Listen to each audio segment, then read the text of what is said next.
हमारे साथ एमएलसी और तेलंगाना जागृति अध्यक्ष कविता मैडम जुड़ी हैं। मैडम, एक नया डेवलपमेंट देखने को मिल रहा है। एक तरफ बीसी रिजर्वेशन की मांग आपने की थी, अब 72 घंटों का हड़ताल, भूख हड़ताल करने की आप डिमांड कर रही है। क्या वजह है, क्या डिमांड है आपका फर्दर?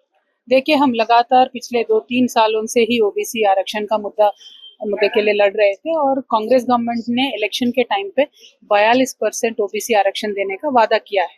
अब वादा करके बहुत उन्होंने देरी किया है। लगातार हमारे प्रेशर से उन्होंने कमीशन भी फॉर्म किया, एन्यूमरेशन भी किया। अभी बिल लेके आए।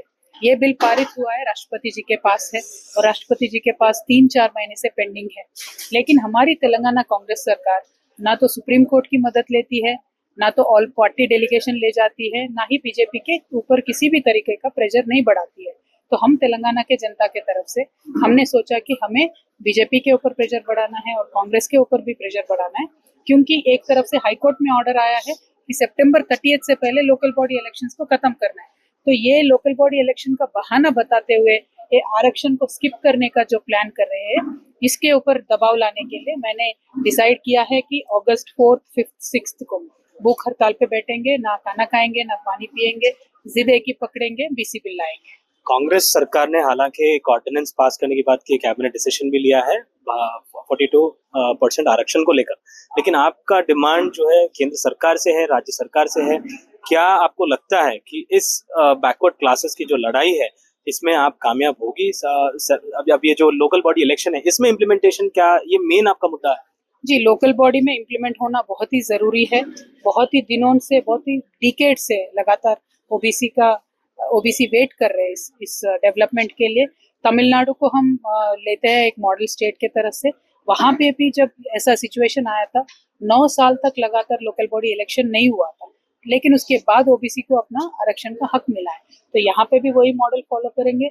इलेक्शन लगाना जितना जरूरी है, इलेक्शन में सबका रिप्रेजेंटेशन होना भी उतना ही जरूरी है। तो हम ओबीसी के तरफ से खड़े हैं, ओबीसी को सपोर्ट करेंगे और आज मुझे लगता है देश भर में ओबीसी जाग चुका है, अपने हक के लिए लड़ रहा है। तो वो हक के लिए लड़ने में ओबीसी के हम भी साथ दे रहे हैं। ऑल पार्टी एमएलएस एमएलसीज को लेके जाने की बात आप कर रही हैं, दिल्ली लेके जाना चाहिए यहाँ की सरकार को और वहाँ पर मांग करनी चाहिए, वहाँ पर हड़ताल करनी चाहिए, ऐसी आप मांग कर रही हैं, इस पर आप?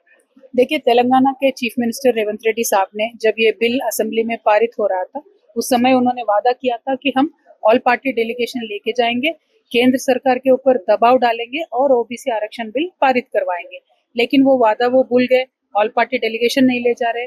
ऑल पार्टी डेलीगेशन की एक अपने आप ताकत होती है। जब पूरा पॉलिटिकल पार्टी एक स्टेट में जाके भारतीय जनता पार्टी से डिमांड करेंगे, वो सिंगल आउट हो जाएंगे, पॉलिटिकली उनको लॉस होगा, तो समस्या अपने आप हल हो सकती है।